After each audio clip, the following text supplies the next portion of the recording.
For more than 20 years, this billionaire lived a life so carefully constructed that no one ever stopped to question it. Not the media, not his employees, not even the people who believed they knew him best. Because from the outside everything looked exactly the way a success story is supposed to look. The interviews were polished. The numbers made sense. The empire kept growing. And the story everyone accepted was simple and comfortable. He saw an opportunity early, worked harder than anyone else, and built something extraordinary. But what almost no one realized was that this version of the story was incomplete.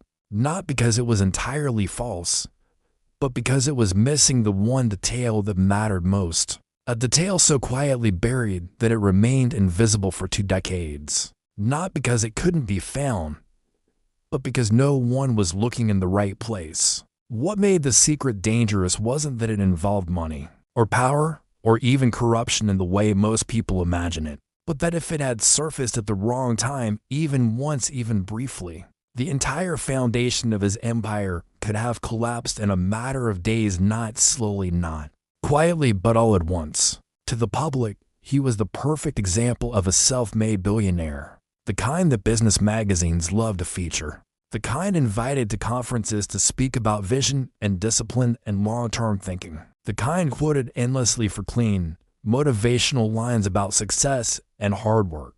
Yet whenever the conversation drifted toward his earliest years, toward how he really got his first major breakthrough, his answers became strangely vague. Not evasive in an obvious way, but carefully empty, filled with phrases that sounded meaningful while revealing almost nothing at all. He would talk about timing, about luck, about meeting the right people, but never names, never specifics, never moments that could be traced or verified. And most people never questioned it because they didn't feel the need to. After all, the outcome was visible, the wealth was real, and the empire was undeniable. The first real crack didn't come from a journalist or rival, but from someone almost invisible inside the system, a junior analyst whose job was so routine and unglamorous that no one paid attention to what he was doing. Someone tasked with reviewing old acquisitions as part of an internal audit. Work that was supposed to be boring, predictable, and safe. At first, everything looked normal enough. The numbers lined up. The companies existed.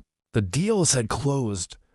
But as he moved further back in time, something subtle began to feel wrong. Not dramatically wrong, just inconsistent in a way that didn't sit comfortably. Because several of the early acquisitions, the ones responsible for the billionaire's first real explosion in wealth, had records that were unusually thin. Contracts that referenced meetings without calendar traces, payments routed through entities that technically existed at the time, but left no trail afterward. Signatures that were valid, but oddly difficult to connect to real decision makers. What bothered him wasn't any single document, but the repetition. The same structural pattern appearing again and again across different companies, different years, different industries, as if each deal had been assembled using the same invisible template. And curiosity, once triggered, is difficult to suppress. So he went further back than he was supposed to, deeper than the scope of the audit required. And that's when the shape of the secret began to emerge, not as a single shocking revelation, but as a slow realization that this billionaire didn't just arrive early to opportunities. He positioned himself before they were visible, before competitors existed, before regulations were written, before anyone else understood what was coming. He wasn't reacting to markets.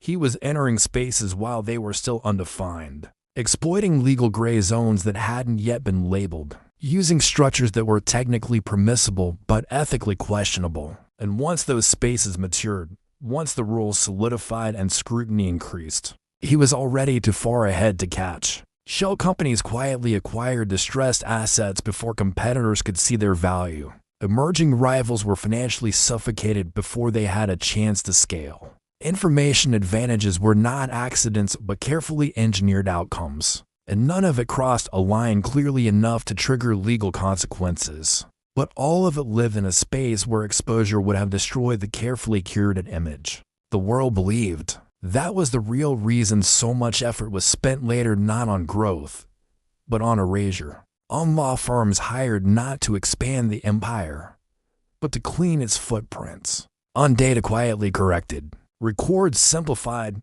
early partners bought out with generous settlements that came attached to silence. Because by the time the billionaire was worth billions, the most valuable asset he had was not his companies, but the version of his story that everyone accepted. You might wonder why no one ever spoke up. Why none of the people close enough to see pieces of the truth came forward? And the answer is simpler than it is comforting. Because fear is an incredibly effective system of control when paired with money. And anyone who got close enough to connect the dots had something to lose. Employees bound by airtight agreements, partners financially rewarded for disappearing, critics buried under legal pressure they could never afford to fight, and a media ecosystem that preferred clean success stories over complicated truths. And then, years later, something unexpected happened. Not an exposure, not a scandal, but a shift in tone.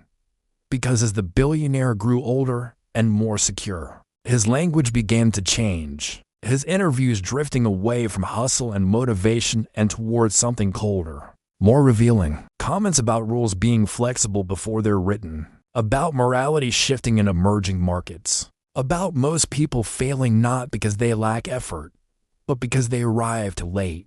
To most listeners, these sounded like clever insights, the kind of wisdom people expect from someone who has already won. But to those who understood the pattern, they sounded like quiet confessions, not admissions of guilt, but acknowledgments of reality, subtle rewrites of the story that reframed the past before anyone else could do it for him. The secret he hid for 20 years was never about committing a crime or breaking the law outright.